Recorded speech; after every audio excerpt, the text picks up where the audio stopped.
Olá, boa noite. Você vai ver hoje no Segunda Edição.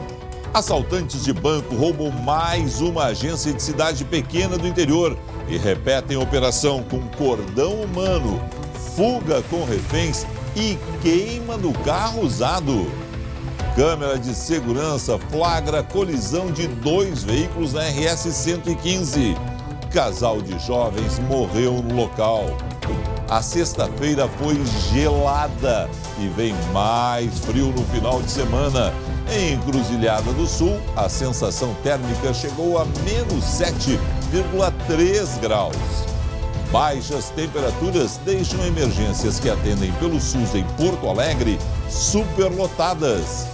Unidos da dupla Grenal, colorados e gremistas trabalham juntos para amenizar os problemas da população de rua e espalham solidariedade por outros clubes e cidades gaúchas. O SBT Rio Grande, Segunda Edição, está no ar.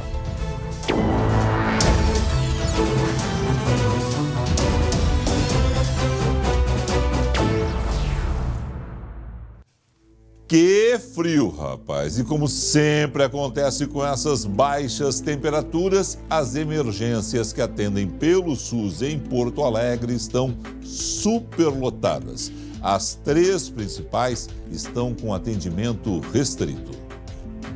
É quase uma equação matemática. Inverno mais frio e umidade igual a emergências lotadas. No Hospital de Clínicas, o setor está recebendo apenas casos de extrema urgência. São 75 pacientes para apenas 41 leitos. A gente recebe todos os dias na emergência 25, quase 30 pacientes que são encaminhados do nosso próprio ambulatório. A gente precisa estar sempre esperando que esses pacientes já cheguem, independente dos que chegam pela porta da emergência propriamente dita.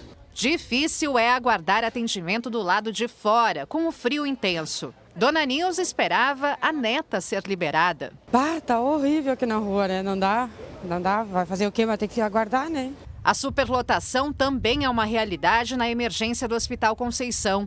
Apenas pacientes com iminência de morte são recebidos. A situação é esta desde o começo da semana. Nesse momento, nós estamos com 101 pacientes internados na emergência. Estamos aguardando para ver como vai se comportar a liberação de leitos, os leitos que estão sendo liberados para a emergência.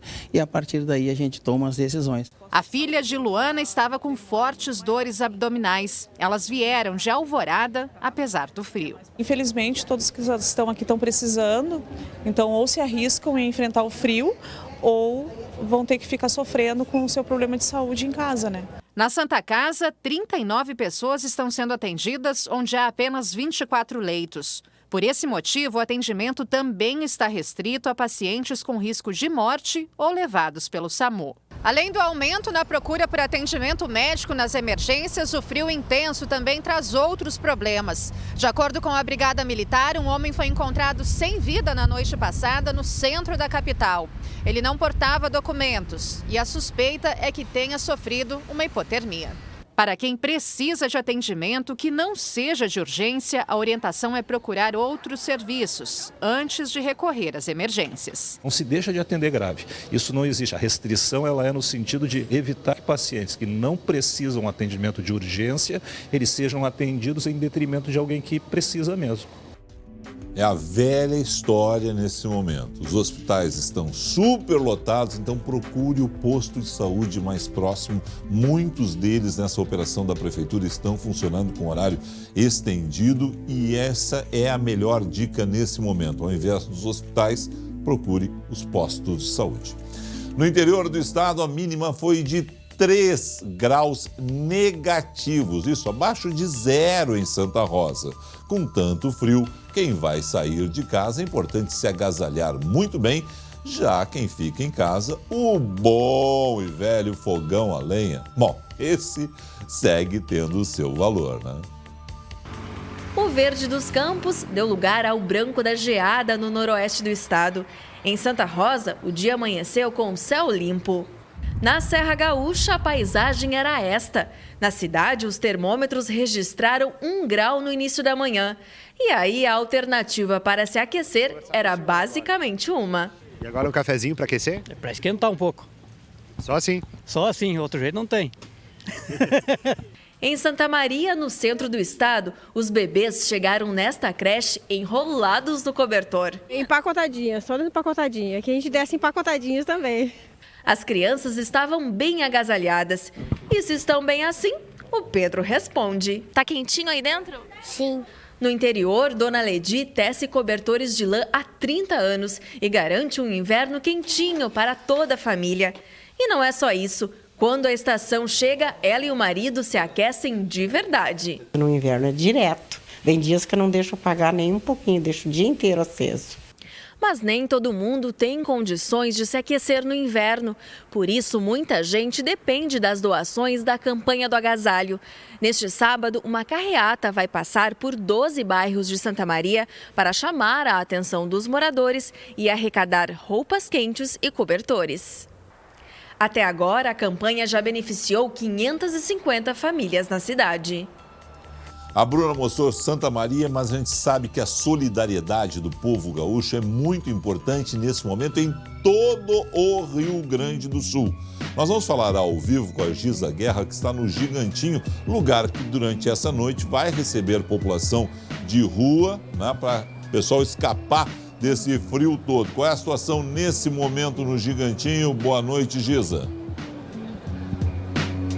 Boa noite, Felipe. Boa noite a todos. É justamente essa solidariedade que vai garantir uma noite um pouquinho mais confortável, um pouquinho mais aquecida para muita gente. Nós estamos aqui dentro do Gigantinho. Este é o espaço que vai receber, então, os moradores em situação de rua que quiserem e que puderem vir, então, até o ginásio. São 300 colchões espalhados aqui dentro e eu vou te explicar rapidinho como é que vai funcionar a dinâmica, Felipe. O pessoal já está chegando, a abertura dos portões aconteceu às 7 horas da noite. Vai até às 9 horas da noite, ou seja, até lá o pessoal pode vir. É feita uma triagem, é guardado o material de cada um. Eles já receberam um lanche, mas ainda vai ter um sopão, ainda vai ter uma janta e amanhã de manhã, café da manhã. E essa corrente de solidariedade movimentou muita gente, inclusive o rival, né? Que nessa hora não tem nada de rivalidade.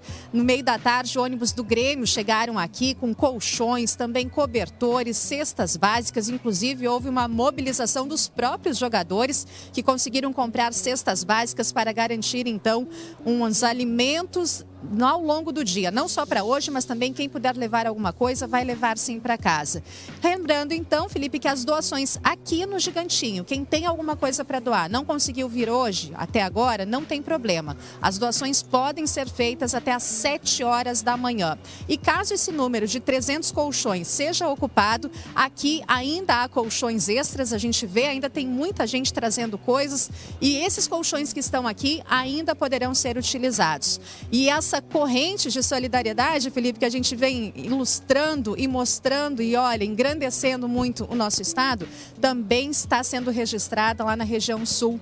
A exemplo de Porto Alegre, o São Paulo de Rio Grande também abriu o estádio para os necessitados e ainda durante toda a manhã de hoje, moradores da cidade levaram doações de alimentos. Agora à noite vai ter uma janta no clube para quem mora na rua e não tem onde passar essa noite gélida aí que a gente vai ter pela frente.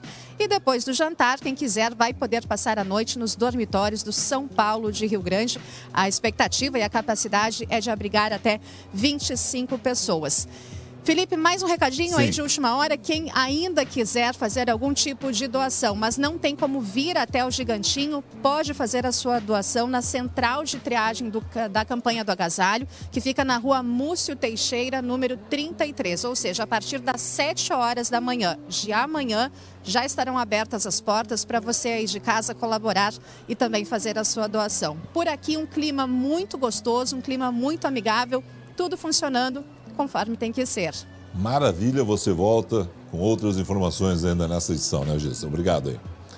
Gente, essa é a hora da gente ser solidário. Outras cidades do estado também estão mobilizadas para dar acolhimento a essa população de rua nesse final de semana. Entre as cidades que se organizaram para melhor abrigar essas pessoas estão Tramandaí, Esteio, Pelotas, Parobé, Gravataí e Canoas. Mas, gente, tem muito mais sempre que pode ser feito. Portanto, procure aquele posto que está ali recolhendo na sua cidade agasalhos para distribuir. As prefeituras organizam normalmente essa campanha do agasalho, que tem a coordenação geral do governo do estado. Essa é a hora da gente olhar aquela roupa. Isso aí me ensinou um grande amigo meu há muito tempo atrás. Aquela roupa que a gente não usa há mais de um ano, você não vai usar aquela roupa. Então, doa. Não deixa ocupando espaço na sua casa enquanto tem gente necessitando dela aqui fora, passando frio. Além do frio, outra coisa que chamou a atenção hoje à tarde foi a ventania que teve em Porto Alegre. O vento atingiu 70 km por hora. Por causa do vento, 2 postes caíram durante a tarde. Um foi na rua Padre Todesco, no bairro Partenon, em que uma árvore caiu, derrubando um poste. Está aí a imagem. 2 carros foram atingidos. A outra aconteceu no bairro Bom Jesus. Olha, realmente situação complicada, muito vento em Porto Alegre, resultando aí nessa queda de postes, nesses prejuízos materiais para os donos dos veículos. Daqui a pouco, aqui no Segunda Edição, nós vamos mostrar a previsão completa do tempo para os próximos dias.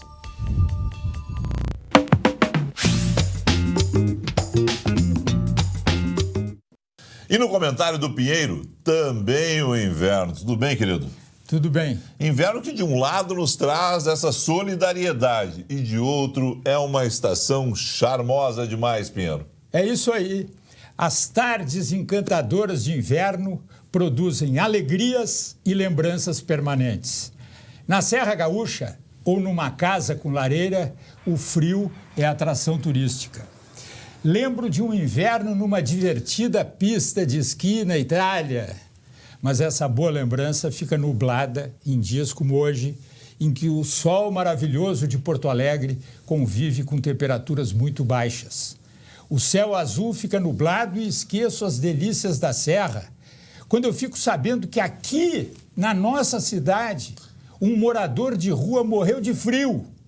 E quando, na manhã de hoje, passaram por mim na rua 2 jovens operários, mal agasalhados, tiritando de frio, caminhando rumo ao serviço.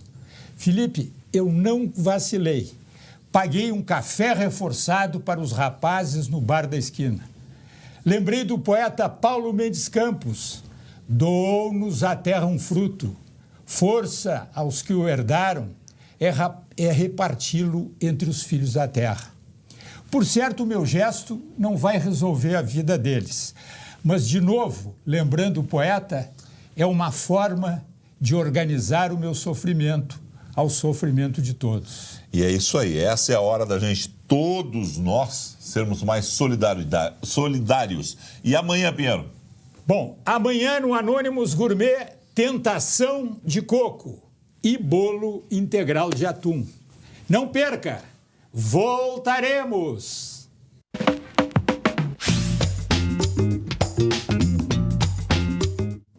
E a Polícia Civil encaminhou à Justiça o inquérito sobre a morte dos 2 brigadianos que aconteceu na semana passada. Foram indiciados 3 criminosos ligados ao tráfico da zona leste de Porto Alegre.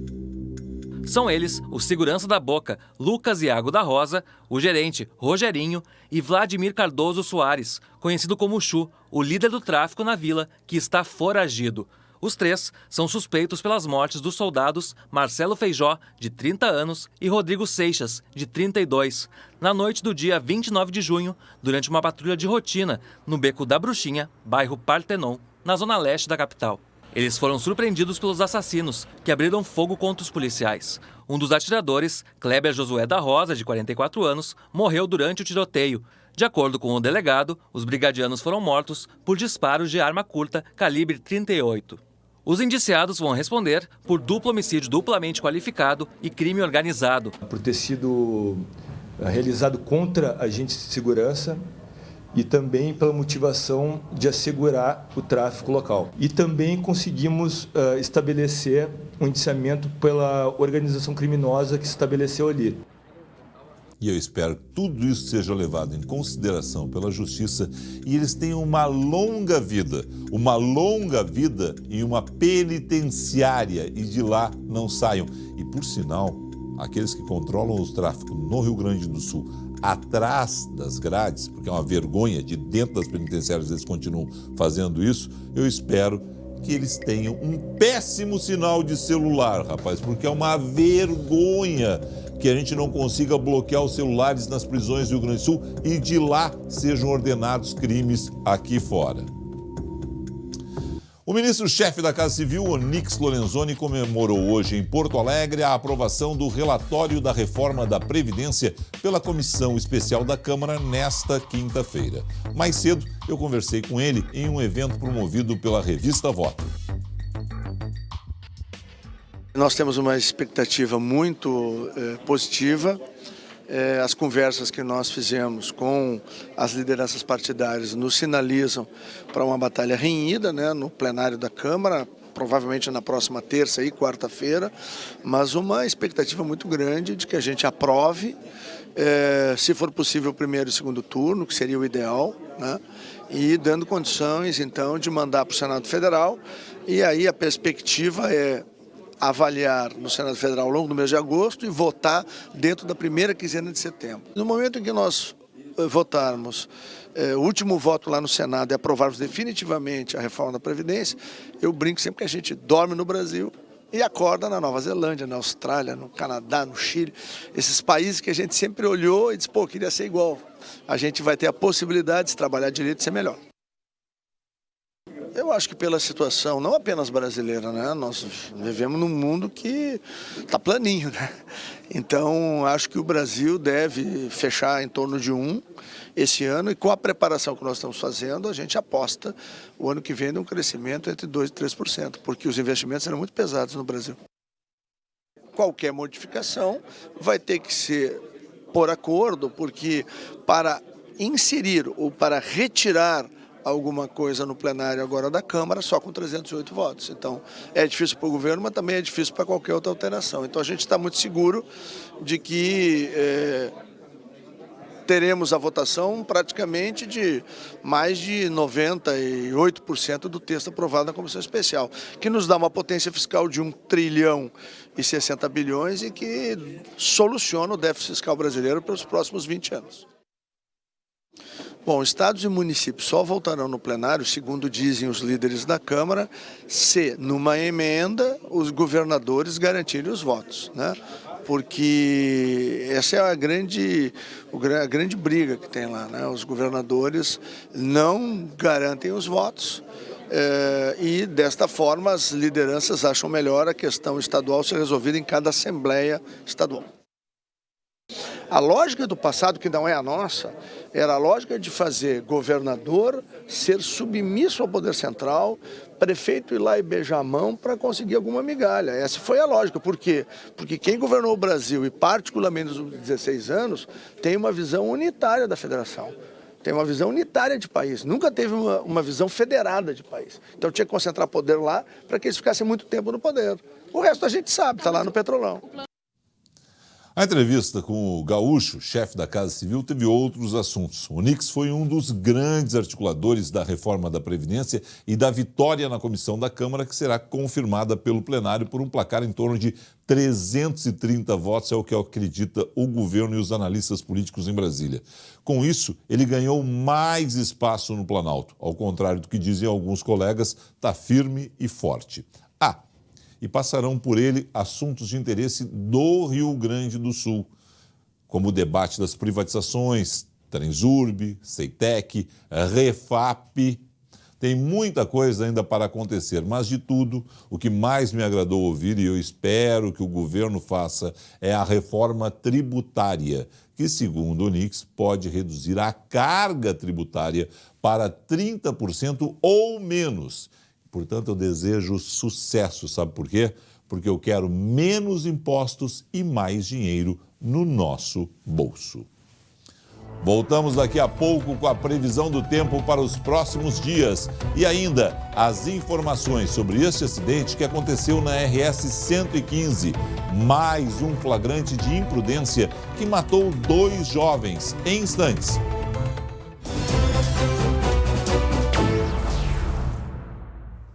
Voltamos a falar do frio. rapaz. Encruzilhada do Sul teve a sensação térmica mais baixa do dia no estado. Olha, extremamente baixa.